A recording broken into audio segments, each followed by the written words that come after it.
I'm going to show you the first iteration of this exercise, hands separately, and then I'm going to put them together just to save on time. But I want you to do these hands separate until you feel comfortable and proficient. Then put the hands together for an even greater benefit. I'm going to demonstrate these exercises today on the key of E flat.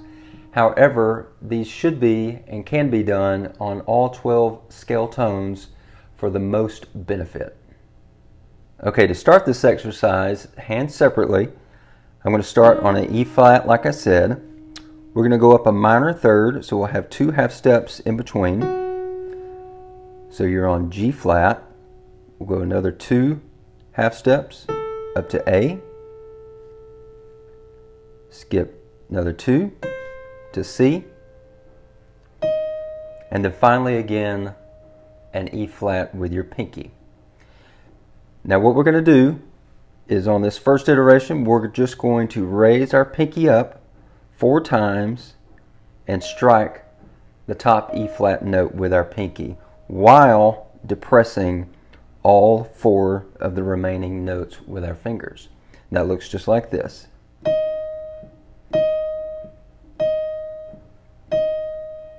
Simple enough. So we'll move to our ring finger.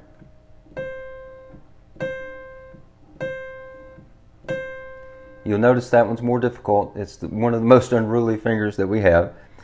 Now to the middle finger.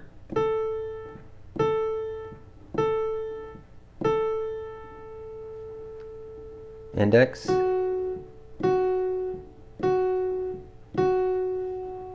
And finally our thumb.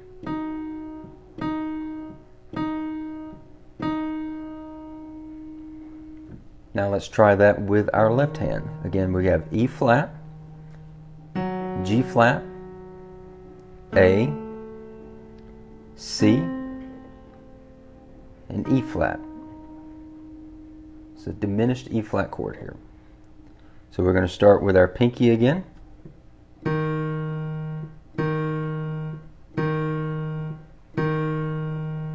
Moving to our ring finger.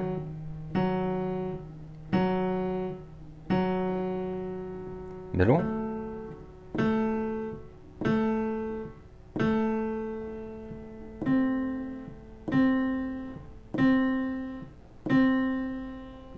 And to our thumb. Now once you get the hang of that, I want you to keep doing these exercises hands separately. Now I'm going to show you them hands together just to save on time. So the next iteration, we'll put our hands an octave apart, still starting on the E flat. So now we're going to take our top 2 fingers, the ring finger and the pinky finger, in your right hand. And then we can do either way. We can do our index and thumb in this hand, or we can do our pinky and ring finger in this hand. I think I'll do that and show you how to do that now. So we'll do the exact same thing. We'll just depress these 2 notes while holding down the other 3. Keep those depressed while we raise our ring and pinky fingers on each hand and striking those notes together.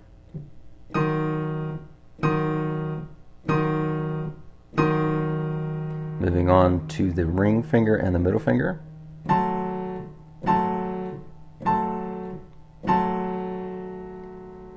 Our index and middle finger.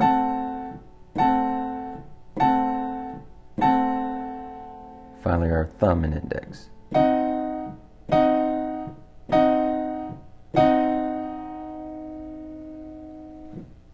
One thing I do want you to do during this exercise is to notice any tension that you have anywhere on your body. It doesn't matter if it's your arm or it's your face.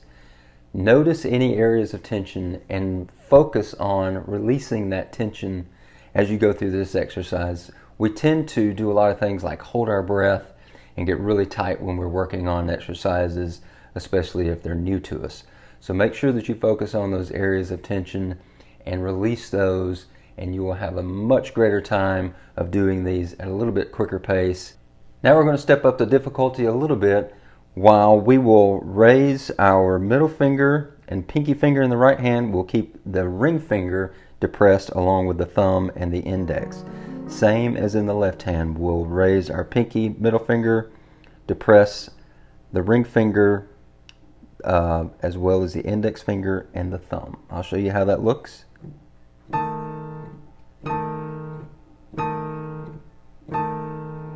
Now we'll go to the next set of fingers, so we'll raise our ring finger and index fingers.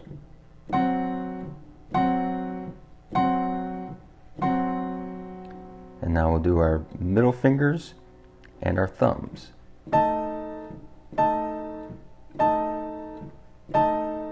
And you can even go back from where you started. See, I've already messed up there, so we'll go back and we'll do our pinky. And that happens. That's a great example of your fingers not doing what you want them to do. But if you go through this exercise and work through it, you will get much better at finger independence with this exercise. And there's other exercises as well that I will show you in the future that will help even more. I'm going to leave that in because that's a great example of your fingers not doing what you want them to do. And don't think that that's the only time that ever happens to me. It happens a lot. So don't feel like if this is difficult for you that you're alone. I promise you, you're not. I have the same exact struggles.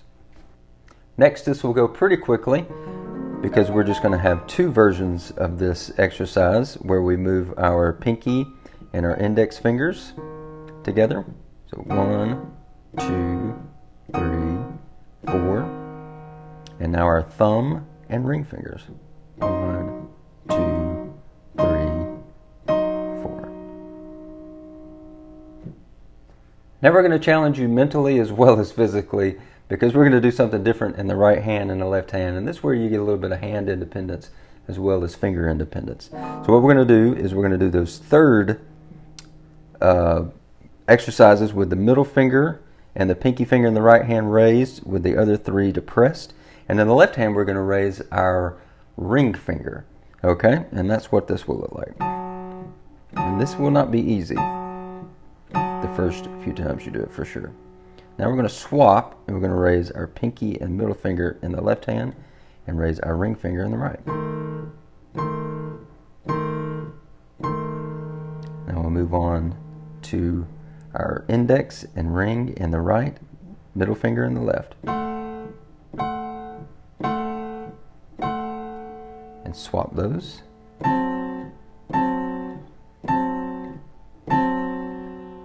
And we'll move on to right hand, we'll have our thumb and middle finger raised.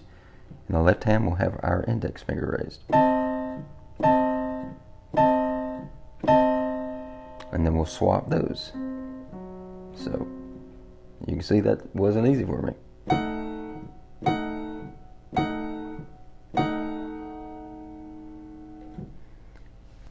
Now make sure, in addition to releasing any tension that you feel, as well as taking deep breaths often while you're doing these exercises, is not to overdo them. Shake your arms out in between. If you feel like you're getting tired, wait a little bit, do the next iteration a little bit down the road. There's no rush. More is not necessarily better when you come to piano exercises and things that are repetitive like this. You can cause damage, so please be careful and do not overdo it. If you found this video helpful, make sure to hit the like button as well as subscribe if you aren't already so that you don't miss any transcriptions or tutorials in the future. Also share this with anyone who you may think would find this helpful. Until next time, I'm Chris Parker.